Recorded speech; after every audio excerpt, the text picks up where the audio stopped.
Dayflow here. Gonna do another Bible reading stream. So it's late Saturday, and I'm actually a day behind.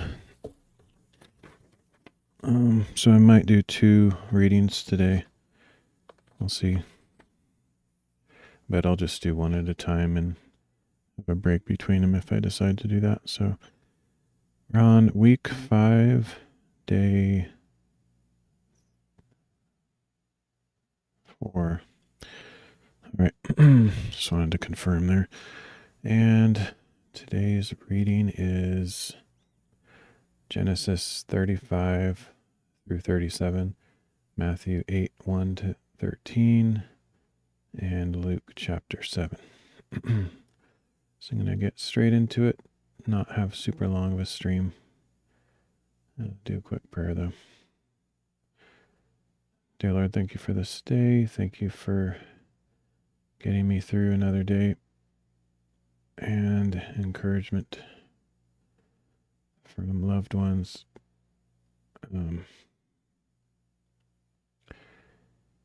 I pray that you would help me with this next week to get through, and also maybe find a job or something. Pray for anybody that might drop by, that you would bless them and understand how they're made and have compassion, even when they make mistakes, Lord, to guide them toward better ways, and just pray that you would meet their needs. Bless this reading. Help me to understand it, and anyone else that drops by as well. Make some kind of impact on our hearts so that we seek you and become your children even more, whatever that means, just more in line with what your Spirit desires from us. And thank you for carrying our burdens and our sin on the cross. Help us to believe and accept your sacrifice made for us. In Jesus' name, amen. All right, so Genesis chapter 35. God said to Jacob, "Arise, go up to Bethel and live there. Make there an altar to God, who appeared to you when you fled from the face of Esau your brother." Then Jacob said to his household and to all who were with him, "Put away the foreign gods that are among you. Purify yourselves, change your garments. Let us arise and go up to Bethel. I will make there an altar to God, who answered me in the day of my distress, and was with me on the way which I went." They gave to Jacob all the foreign gods which were in their hands, and the rings which were in their ears, and Jacob hid them under the oak which was by Shechem. They traveled, and a terror of God was on the cities that were around them, and they didn't pursue the sons of Jacob. So Jacob came to Luz, that is Bethel, which is in the land of Canaan, he and all the people who were with him. He built an altar there and called the place El Bethel, because there God was revealed to him when he fled from the face of his brother. Deborah, Rebekah's nurse, died, and she was buried below Bethel under the oak, and its name was called Allon Bacuth. God appeared to Jacob again where he came from Padan Aram and blessed him. God said to him, "Your name is Jacob. Your name shall not be Jacob anymore, but your name will be Israel." He named him Israel. God said to him, "I am God Almighty. Be fruitful and multiply. A nation and a company of nations will be from you, and kings will come out of your body. The land which I gave to Abraham and Isaac, I will give it to you and to your offspring," or seed. "After you will I give the land." God went up from him in the place where he spoke with him. Jacob set up a pillar in the place where he spoke with him, a pillar of stone. He poured out a drink offering on it and poured oil on it. Jacob called the name of the place where God spoke with him, Bethel. They traveled from Bethel. There was still some distance to come to Ephrath, and Rachel travailed. She had hard labor. When she was in hard labor, the midwife said to her, "Don't be afraid, for now you will have another son." As her soul was departing, for she died, she named him Benoni. Benoni means son of my trouble, but his father named him Benjamin. Benjamin means son of my right hand. Rachel died and was buried on the way to Ephrath, also called Bethlehem. Jacob set up a pillar on her grave. The same is the pillar of Rachel's grave to this day. Israel traveled and spread his tent beyond the Tower of Eder. While Israel lived in that land, Reuben went and lay with Bilhah, his father's concubine, and Israel heard of it. Now the sons of Jacob were 12. The sons of Leah: Reuben, Jacob's firstborn, Simeon, Levi, Judah, Issachar, and Zebulun. The sons of Rachel: Joseph and Benjamin. The sons of Bilhah, Rachel's servant, Dan and Naphtali. The sons of Zilpah, Leah's servant, Gad and Asher. These are the sons of Jacob, who were born to him in Padan Aram. Jacob came to Isaac his father, to Mamre, to Kiriath Arba, which is Hebron, where Abraham and Isaac lived as foreigners. The days of Isaac were 180 years. Isaac gave up the spirit and died, and was gathered to his people, old and full of days.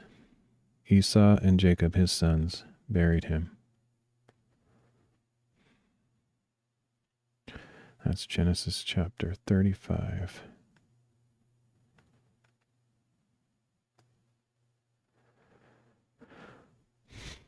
It sure does mention Bethel a lot. Like, I feel like we've already heard at least once or twice that they named this place Bethel, and it keeps saying they named it Bethel. They named it Bethel.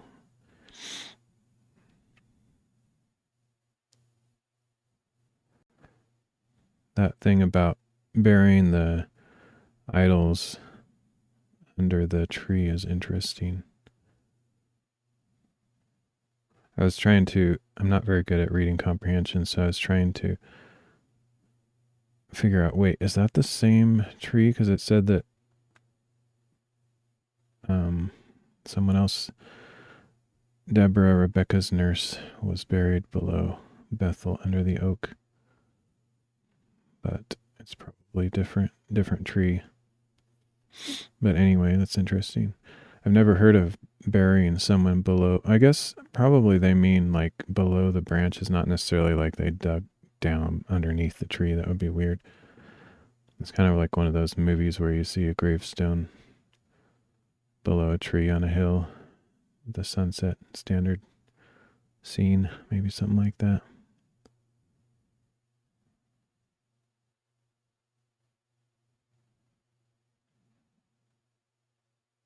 I feel like I need to read this stuff like more than once to really take it in. If I was doing what anybody who might be doing, watching this stream or this video later, just listening, it would be a lot better for me. But when I'm actually reading it with my eyes and speaking it out, it's hard for me to really think about what I'm reading.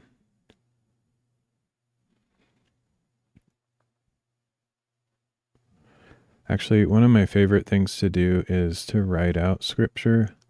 It's not necessarily better than audio Bibles. Like, I think probably for me personally, audio Bible is the best. Just listening. I really get this full message, I guess, or I understand what's being said better that way. But I also like to write it out, and I've done that a lot over the years. Like if there's a scripture that I'm thinking about a lot or it's impacting me, if I make time for it, I write it out in my journal. Lately, I haven't been journaling that much. Been really wanting to, especially the last week, but I just haven't done it. But I'm hoping to get a chance to do it, or just, it's not even really a chance. It's like anything in life, you have to set aside time or just do it. Like there's so many things that we do in life that take up our time that aren't really important at all, like, watching YouTube or TV shows or things like that. And then when we have things that are way more important, we say, oh, I guess I need to make time for that, or I don't have time. But in reality, it's most people have a lot of time that they don't realize, including myself. I think we waste a lot of time. I do, that's for sure. All right, let's go on to Genesis chapter 36. Now this is the history of the generations of Esau, that is, Edom. Esau took his wives from the daughters of Canaan, Adah, the daughter of Elon, the Hittite, and Aholibamah, the daughter of Anna, the daughter of Zibeon the Hivite, and Basemath, Ishmael's daughter, sister of Nebaioth. Adah bore to Esau Eliphaz. Basemath bore Reuel. Aholibamah bore Jeush, Jalam, and Korah. These are the sons of Esau who were born to him in the land of Canaan.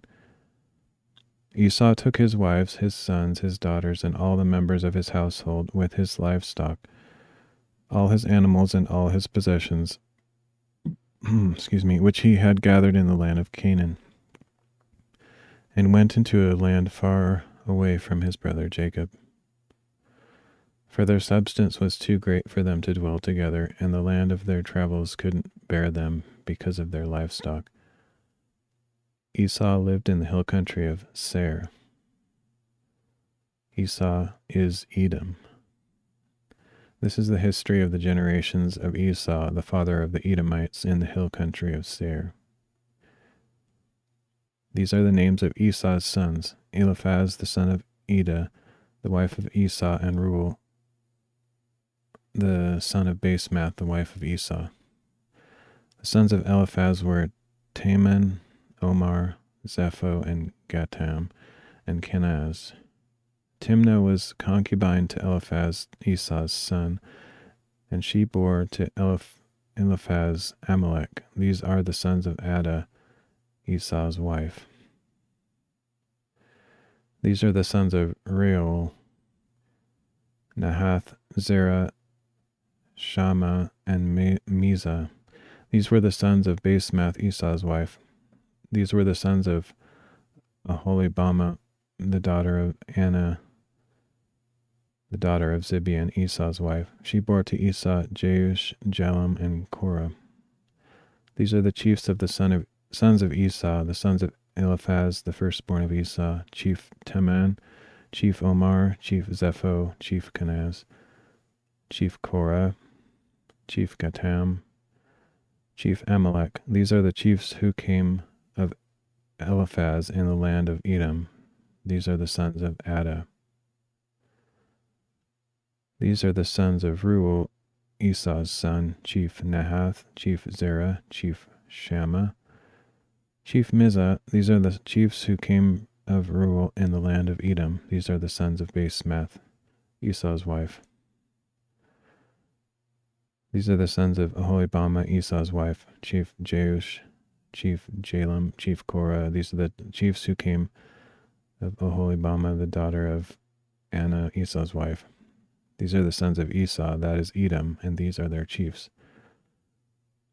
These are the sons of Seir, the Horite, the inhabitants of the land: Lotan, Shobal, Zibeon, Anna, Dishan, Ezer and Dishan.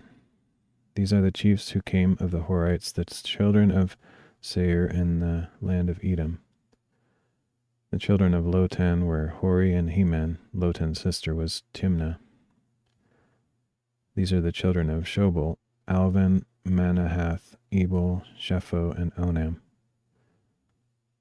These are the children of Zibeon, Ea and Anna. This is Anna who found the hot springs in the wilderness, as she fed the donkeys of Zibeon his father.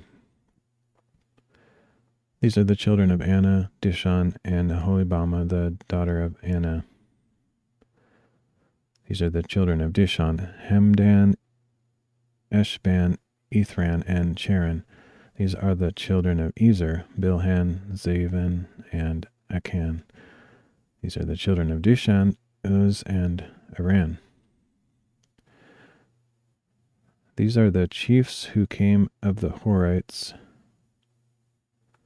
Chief Lotan, Chief Shobal, Chief Zibeon, Chief Anna, Chief Dishan, Chief Ezer, and Chief Dishan. These are the chiefs who came of the Horites according to their chiefs in the land of Seir. These are the kings who reigned in the land of Edom before any king reigned over the children of Israel. Bela, the son of Beor, reigned in Edom. The name of his city was Dinhabah. Bela died, and Jobab, the son of Zerah of Bozrah, reigned in his place. Jobab died, and Husham of the land of the Temanites reigned in his place. Husham died, and Hadad, the son of Bedad, who struck Midian in the field of Moab, reigned in his place. The name of his city was Avith. Hadad died, and Samlah of Masrekah reigned in his place. Samlah died, and Shaul of Rehoboth by the river reigned in his place. Shaul died, and Baal-Hanan, the son of Akbor, reigned in his place. Baal-Hanan, the son of Akbor, died, and Hadar reigned in his place. The name of his city was Pau. His wife's name was Mehetabel, the daughter of Matred, the daughter of Mezahab. These are the names of the chiefs who came from Esau according to their families, after their places, and by their names: Chief Timnah, Chief Alva, Chief Zetheth, Chief Aholibama, Chief Elah, Chief Pinon, Chief Kenaz, Chief Teman, Chief Mizbar, Chief Magdiel, and Chief Iram. These are the chiefs of Edom according to their habitations in the land of their possession. This is Esau, the father of the Edomites. All right, so that was chapter 36. I didn't remember how much in depth it goes into the children of Esau. It's interesting. I wonder if there's people today that trace all the way back. Like, I mean, obviously there are, but if they actually know of it and have a record of that. I don't know much about genealogies. My uncle is actually really into genealogies. That's like his number one hobby. It's like his only hobby. So he spends every day multiple hours researching that stuff. It's never been greatly interesting to me, but I think what makes it particularly interesting to him is he likes the stories that he finds. For me, it's not of great significance other than maybe one or two generations, maybe 3 generations back, like who the people were that came before me, because at some point it just becomes like so far back that they're just figures from ancient history and they don't feel like they relate to you anymore. But like for me, my parents, grandparents, and great grandparents I got to see while I was alive. At least on one side I saw my great grandma, and she was actually a pretty important figure in my life in the early years.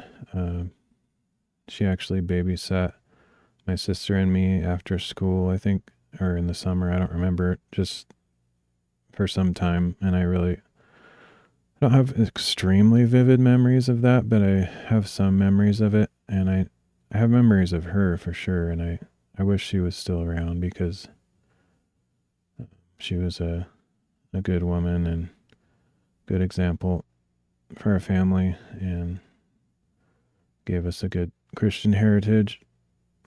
But actually, I have that on both sides, so I'm pretty blessed. Yeah.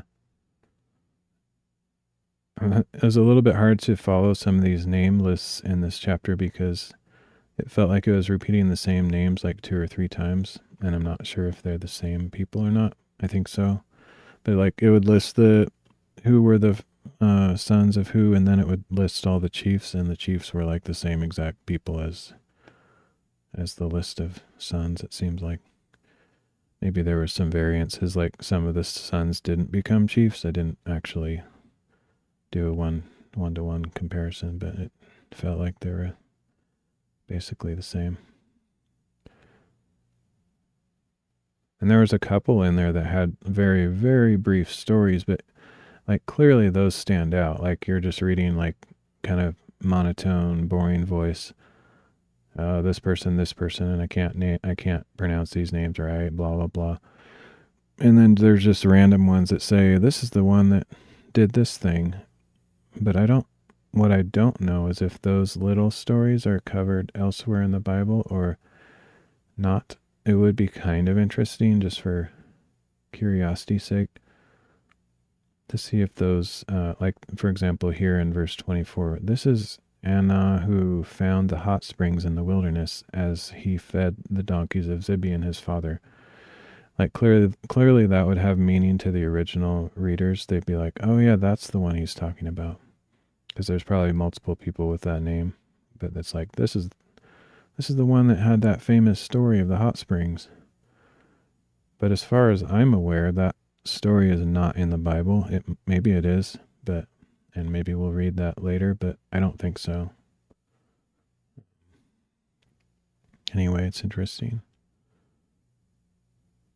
It's also, whenever you see lists of names like this, everybody had a story. Like they were actual people, they're not just names in a book. And we don't have any information about them, so it is kind of a little bit stale or boring to read the names because it's like there's a bunch of names. But when you realize that everybody has a story, and in reality, every person's important to God too. Like it's kind of weird that we get these lists of names because other than random stuff like I'm doing now, where I'm just talking about it for no real reason, it's hard to gain any like spiritual truth or benefit from these parts of the Bible because they're just lists of names. But I think God put them in there for a reason, and occasionally you might read them and it's like, wow, I'm somehow inspired by some random list of names, which seems impossible, but it's happened to me a few times. It makes me think about certain things, but generally it is kind of boring, especially if there's no stories that go along with the names. But anyway, let's keep going. Genesis chapter 37. By the way, hey, Alameen, I'm not sure if you're still here, but thanks for the welcome. All right, so yeah, Genesis 37. Jacob lived in the land of his father's travels in the land of Canaan. This is the history of the generations of Jacob. Joseph, being 17 years old, was feeding the flock with his brothers. He was a boy with the sons of Bilhah and Zilpah, his father's wives. Joseph brought an evil report of them to their father. Now Israel loved Joseph more than all his children, because he was the son of his old age, and he made him a coat of many colors. His brothers saw that their father loved him more than all his brothers, and they hated him and couldn't speak peaceably to him. Joseph dreamed a dream, and he told it to his brothers, and they hated him all the more. He said to them, "Please hear this dream which I have dreamed. For behold, we were binding sheaves in the field, and behold, my sheaf arose and also stood upright, and behold, your sheaves came around and bowed down to my sheaf. His brothers said to him, Will you indeed reign over us? Or will you indeed have dominion over us? They hated him all the more for his dreams and for his words. He dreamed yet another dream and told it to his brothers and said, Behold, I have dreamed yet another dream, and behold, the sun and the moon and 11 stars bowed down to me. He told it to his father and to his brothers.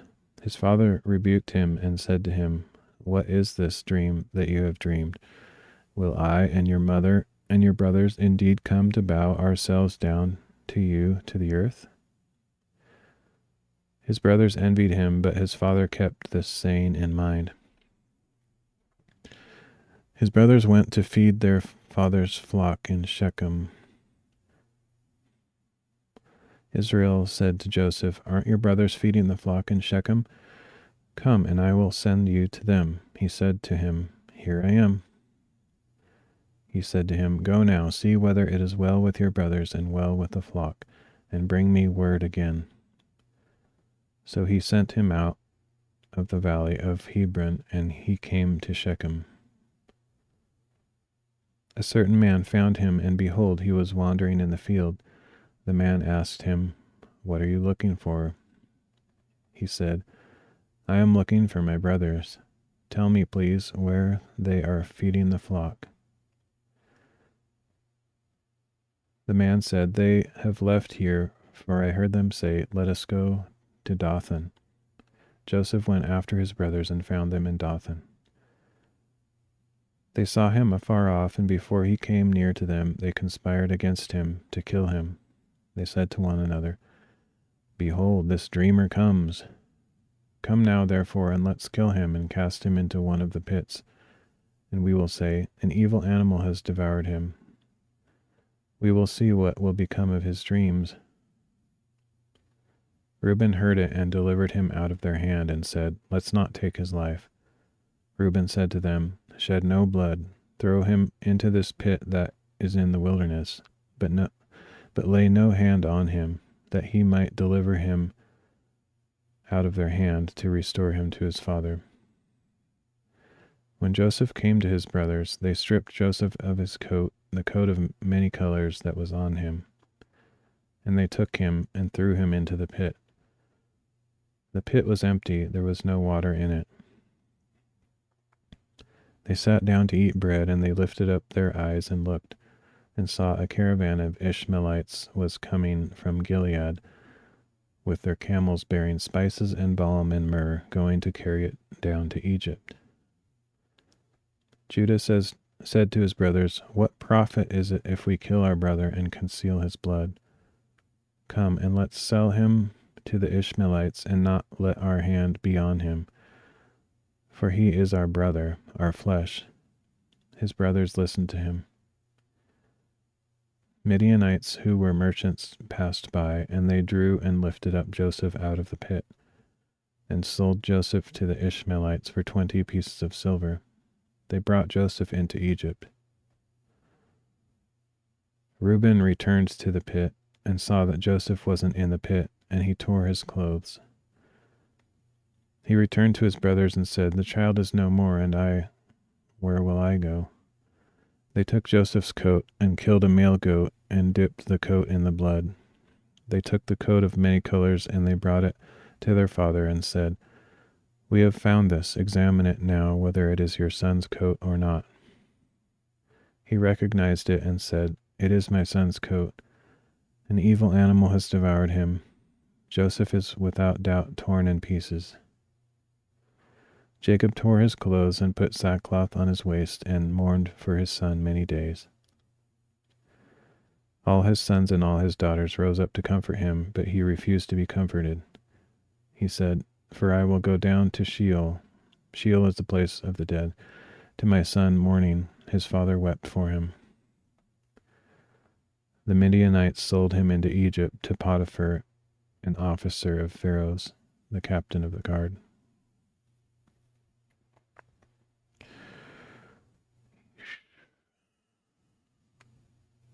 Oops, I actually don't remember that first thing about Joseph. What was that?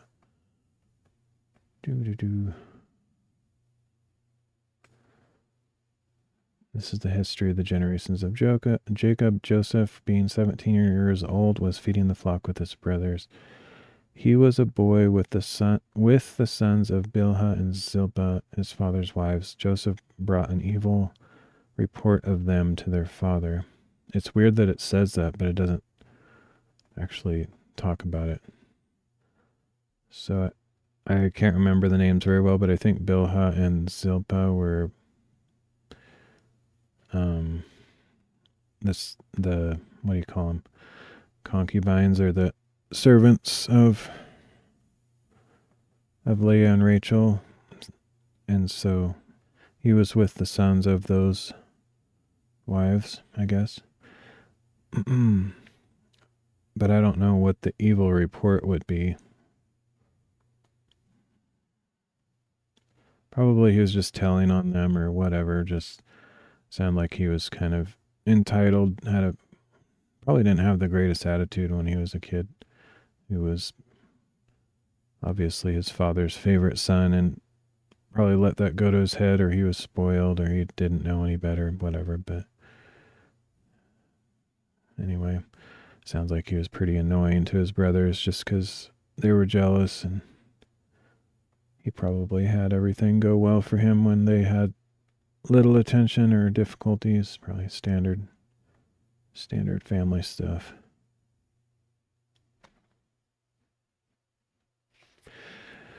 I think it's interesting in the Bible that most dreams, maybe all dreams that are spoken of in the Bible, have significance.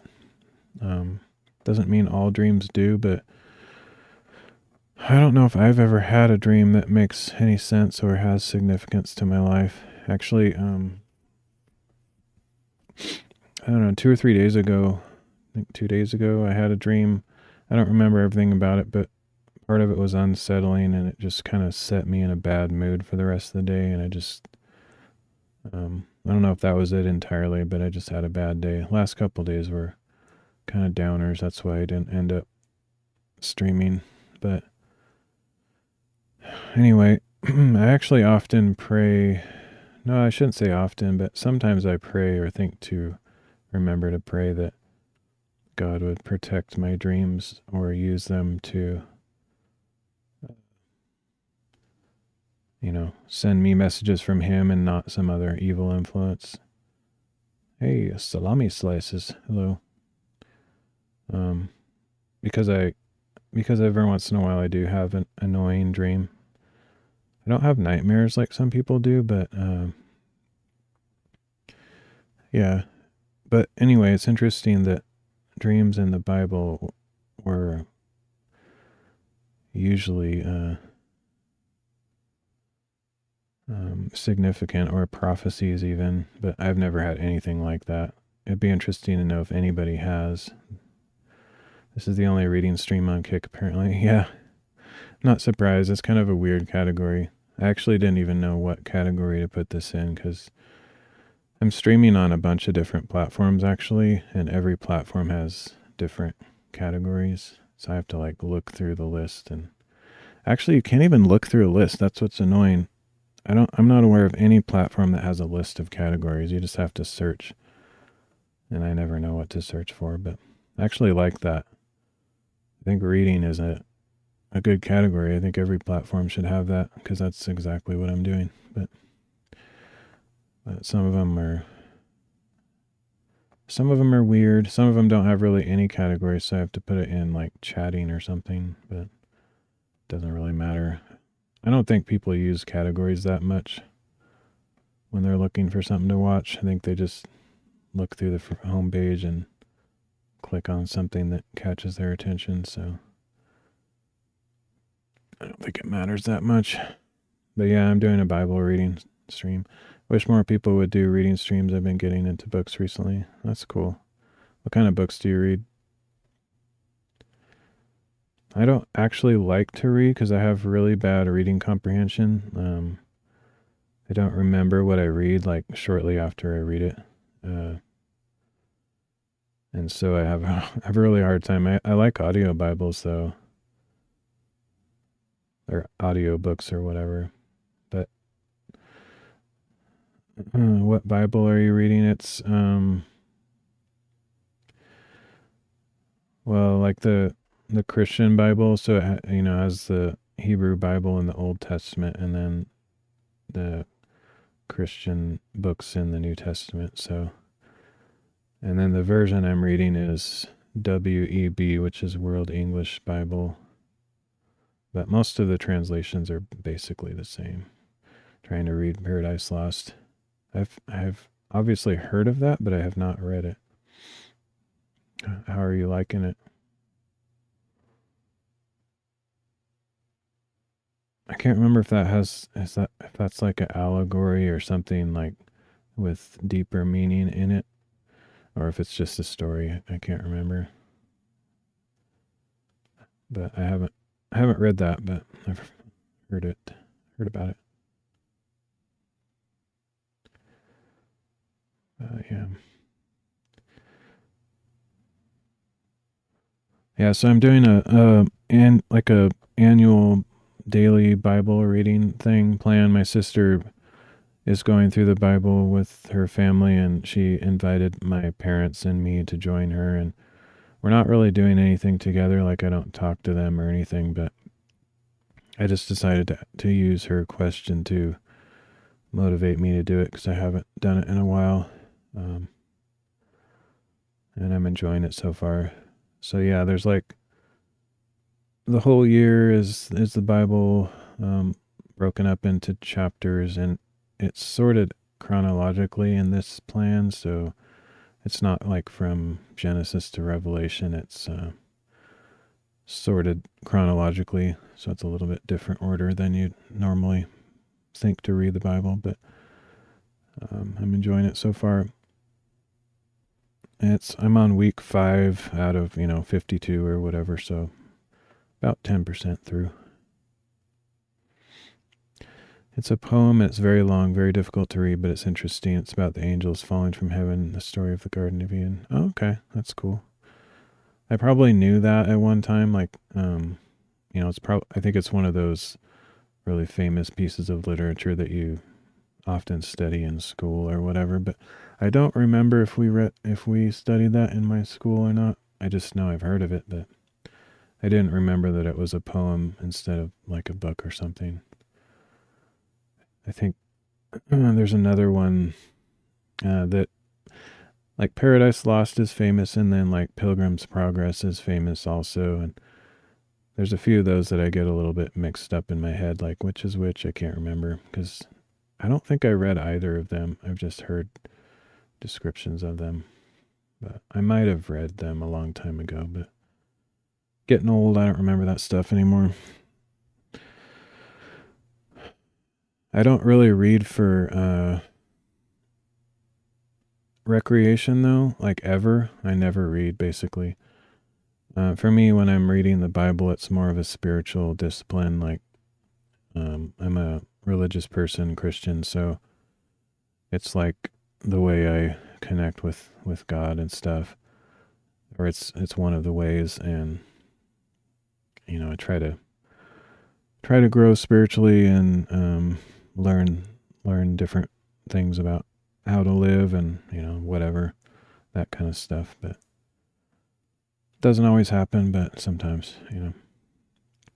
Is this the first time reading the Bible? No, I've gone to church most of my life, on and off. Like right now, I'm not really going to a church, but I don't know. I can't say how many times I've read it over the years, but I've done reading plans before, but it's probably maybe it's been 10 years since I've done like an annual all the way through the Bible thing. Normally I just kind of read random sections. Like a lot of times I'll just take the Bible and just flip open to something and either say a quick prayer that whatever I open to is something that I need to hear that day, or I'll start in one random passage and then read all the cross references.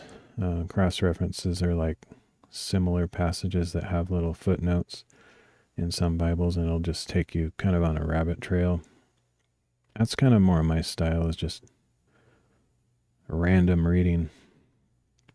But no, it's been a while though. It's been a long time since I've read all the way through. Yeah, it's good. Yeah, I'm gonna read Matthew chapter 8, verses 1 through 13. So I do a little bit of reading, and if anybody's in chat, then I chat. But I'm gonna read this, and then I'll be back in a minute. So Matthew 8, 1 to 13. And this is talking about Jesus, I think. When he came down from the mountain, great multitudes followed him. Behold, a leper came to him and worshipped him, saying, Lord, if you want to, you can make me clean. Jesus stretched out his hand and touched him, saying, I want to. Be made clean. Immediately his leprosy was cleansed. Jesus said to him, See that you tell nobody, but go, show yourself to the priest, and offer the gift that Moses commanded as a testimony to them. When he came into Capernaum, a centurion came to him, asking him, and saying, Lord, my servant lies in the house paralyzed, grievously tormented. Jesus said to him, I will come and heal him. The centurion answered, Lord, I'm not worthy for you to come under my roof. Just say the word, and my servant will be healed. For I am also a man under authority, having under myself soldiers. I tell this one, Go, and he goes. And I tell another, Come, and he comes. And tell my servant, Do this, and he does it. When Jesus heard it, he marveled and said to those who followed, Most certainly I tell you, I haven't found so great a faith, not even in Israel. I tell you that many will come from the east and west, and will sit down with Abraham, Isaac, and Jacob in the kingdom of heaven. But the children of the kingdom will be thrown out into the outer darkness. There will be weeping and gnashing of teeth. Jesus said to the centurion, Go your way. Let it be done for you as you have believed. His servant was healed in that hour. I love that. I love that story. Super cool. So during Jesus's life, I don't know, I have no idea what percentage, but I get the impression that the vast majority of people didn't really believe that he was who he said he was. I mean, they recognized him as a teacher and a healer and stuff, but he was so much more than that, and most people didn't understand. But they recognized his ability to heal because they had seen it themselves.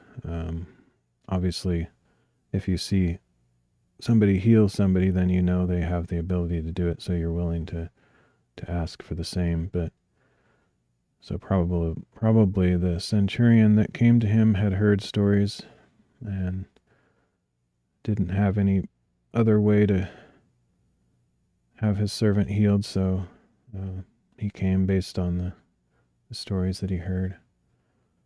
But I love that that he talks about authority, and it's a super different way of thinking about it, because normally when you think of somebody with the ability to heal, you think of like, oh, he's holy or he's magical or something like that. But the centurion thought of it in terms of authority. Like, you have the authority over sickness, you have the authority over evil spirits and things like that. And that's true. And it's cool. He had a really unique perspective since he was in the Roman military.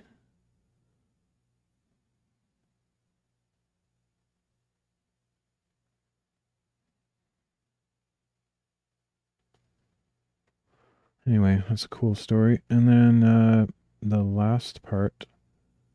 Whoa, that's a long chapter. So we're going to read Luke chapter 7. And it's verses 1 through 50, so this will be a long one here.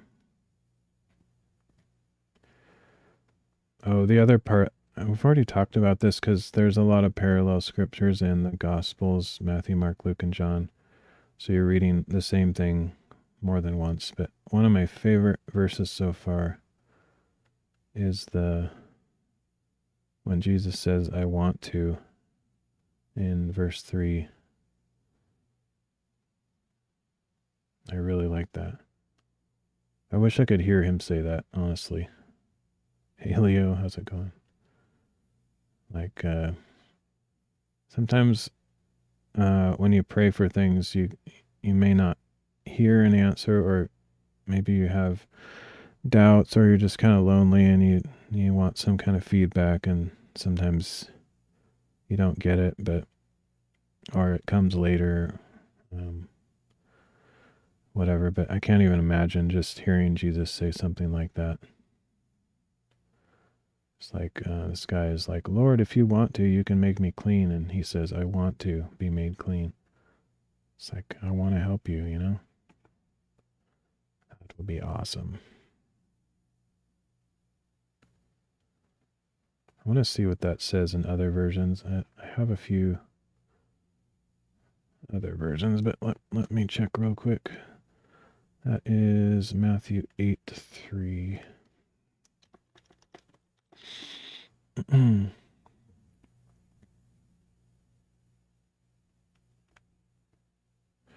Okay, so there's different translations of the same verse in different versions of the Bible. So New International Version says, I am willing. And NLT, which is New Living, says, I am willing. English Standard Version, ESV, says, I will. Like probably the leper said, if you will. And he says, I will. So most versions say, I am willing. And this one translated it, I want to, which I like. I like the sound of that. It's more impactful, I guess, but vast majority of them say, I am willing. King James says, I will. New King James says, I am willing. Yeah, the most common translation seems to be, I am willing. And for those that don't know, the Bible is written most of the Old Testament is Hebrew and some Aramaic, I think. And the New Testament is mostly Greek. And so all Bibles that you have that you can understand in your own language have been translated, and that's why you have a variety of different words and phrases for the same verses, because they don't always translate them the same. In my opinion, English has way too many translations. There's like 100 different English Bibles. It's nice to have a variety, but there's like just too many of them. And they're still making new ones.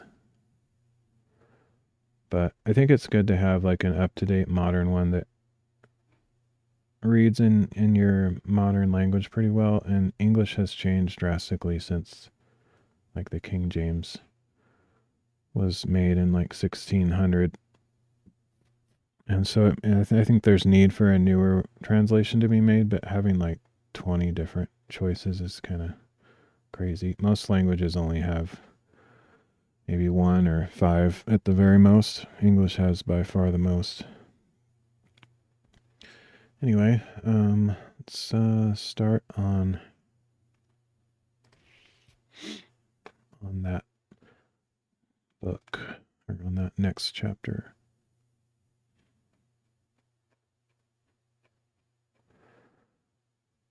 So, Luke chapter 7. After he had finished speaking in the hearing of the people, he entered into Capernaum. A certain centurion's servant, who was dear to him, was sick and at the point of death. When he heard about Jesus, he sent to him elders of the Jews, asking him to come and save his servant.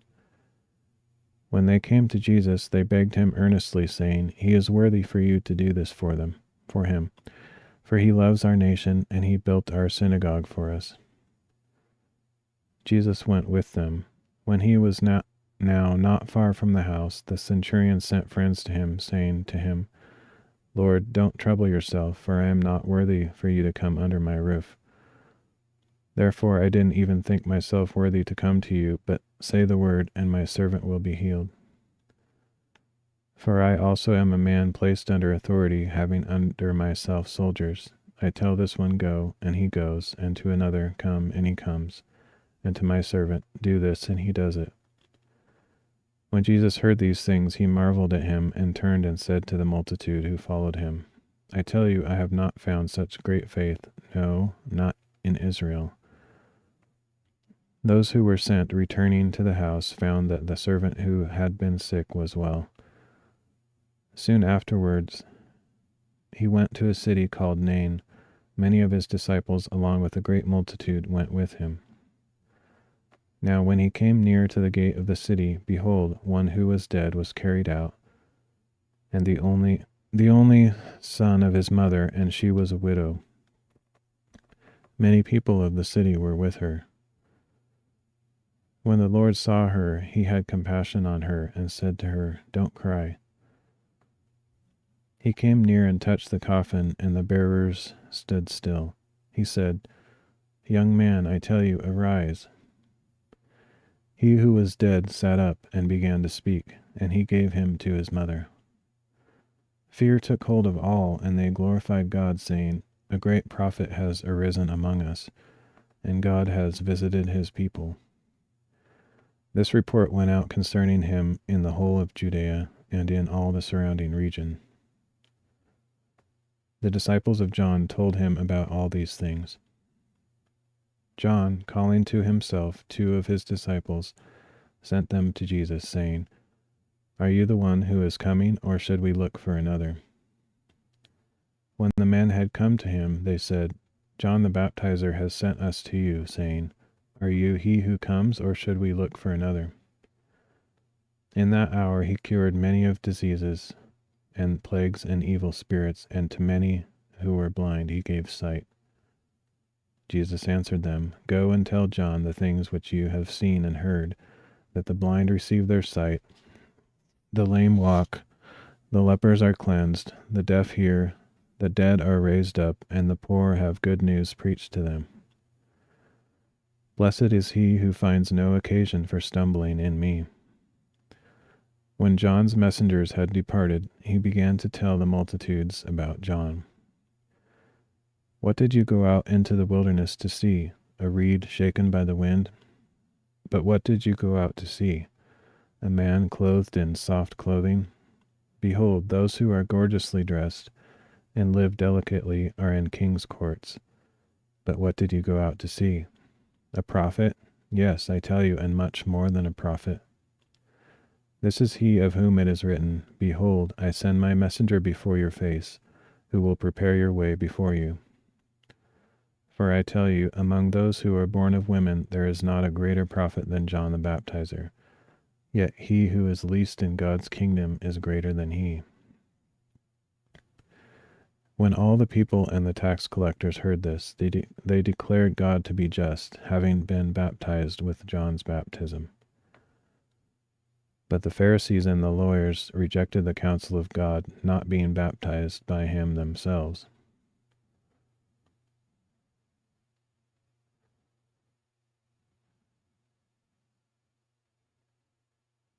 And then this is a Textus Receptus, I think is what TR is. This is a different translation, or a different manuscript has this edition here. But the Lord said, What then will I liken the people of this generation? What are they like? They are like children who sit in the marketplace and call to one another, saying, We piped to you, and you didn't dance. We mourned, and you didn't weep. For John the Baptizer came neither eating bread nor drinking wine, and you say, He has a demon. The Son of Man has come eating and drinking, and you say, Behold, a gluttonous man and a drunkard, a friend of tax collectors and sinners. Wisdom is justified by all her children. One of the Pharisees invited him to eat with him. He entered into the Pharisee's house and sat at the table. Behold, a woman in the city who was a sinner, when she knew that he was reclining in the Pharisee's house, brought an alabaster jar of ointment. Standing behind at his feet weeping, She began to wet his feet with her tears, and she wiped them with the hair of her head, kissed his feet, and anointed them with the ointment. Now when the Pharisee who had invited him saw it, he said to himself, "This man, if he were a prophet, would have perceived who and what kind of woman this is who touches him, that she is a sinner." Jesus answered him, "Simon, I have something to tell you." He said, "Teacher, say on." A certain lender had 2 debtors. The one owed 500 denarii, and the other 50. When they couldn't pay, he forgave them both. Which of them, therefore, will love him most?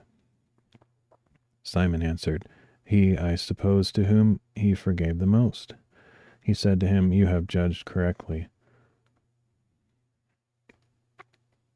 Turning to the woman, he said to Simon, "Do you see this woman? I entered into your house, and you gave me no water for my feet, but she has wet my feet with her tears and wiped them with the hair of her head. You gave me no kiss, but she, since the time I came in, has not ceased to kiss my feet.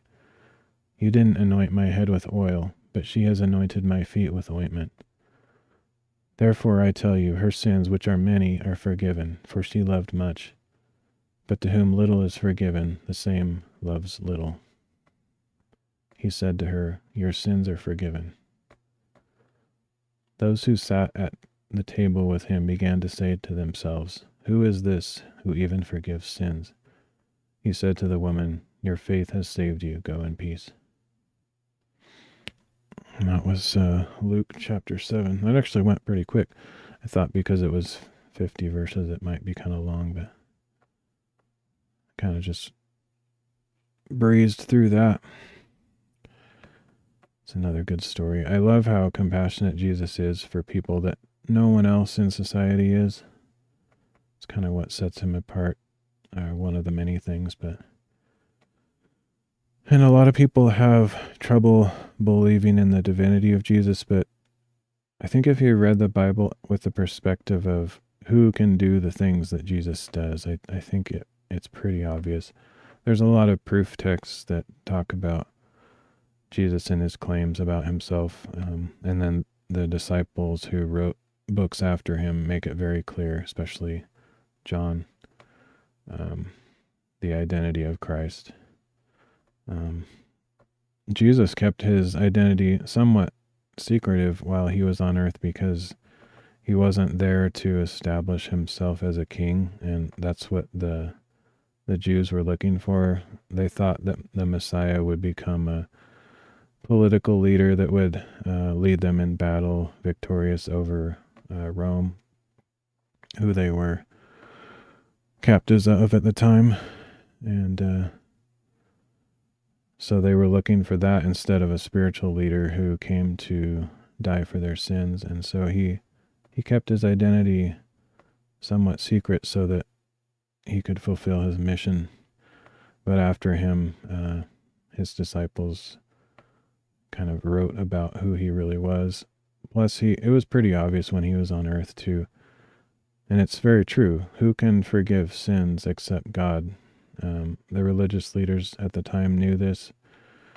And in some of the stories, they actually pick up stones to throw at Jesus when he says this. And that's because they understood that by saying that, he was claiming to be equal with God. And that's what that means, because nobody can forgive sins that are not committed against you. Like if somebody does something terrible to another person and you witness it, you can't forgive that person's sins. Only that person who was sinned against can forgive them, and only God can forgive the sin totally. It would have no meaning if somebody punched or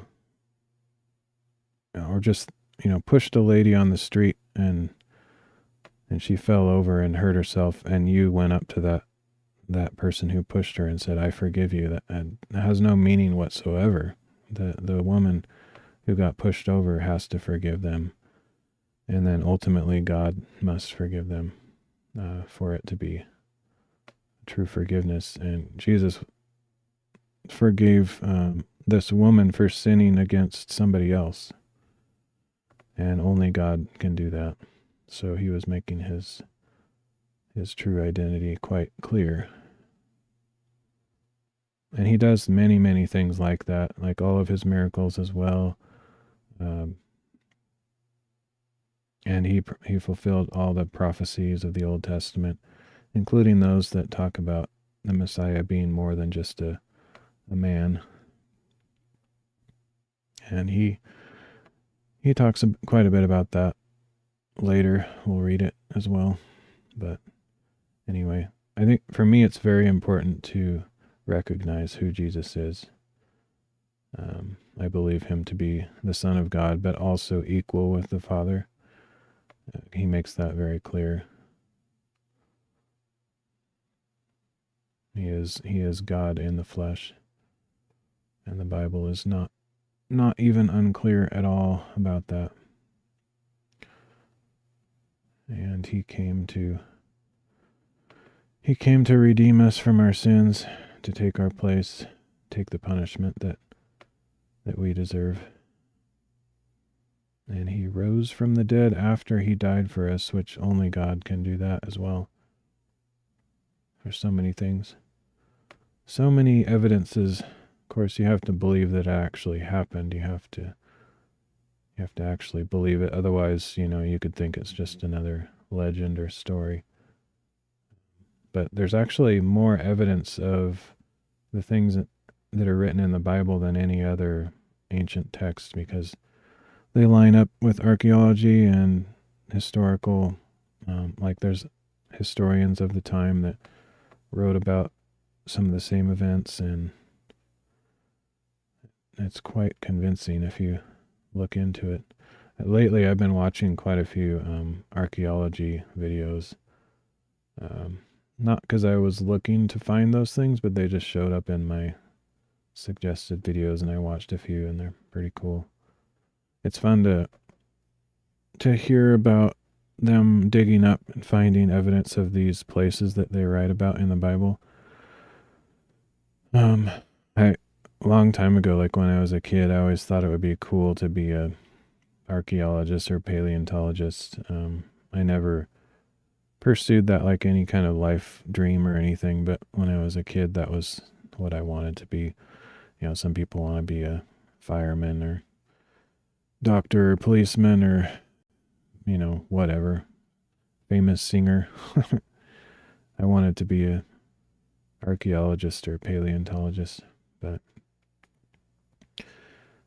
it's not the way life went for me, but I still find it interesting to hear about those things. Anyway, that's what we got. Oh, by the way, thanks Mabel Jimenez for the follow, or the over on YouNow. All right, so that's it for today. I might actually do a second reading later, because I'm one day behind because I took a couple days off, and today's the last day of the week. So I might get right back on and do that, or I might wait a little bit and do it kind of early Sunday morning. I'm not sure, but anyway, that's it for this. Thanks everybody that joined me, lurked, whatever.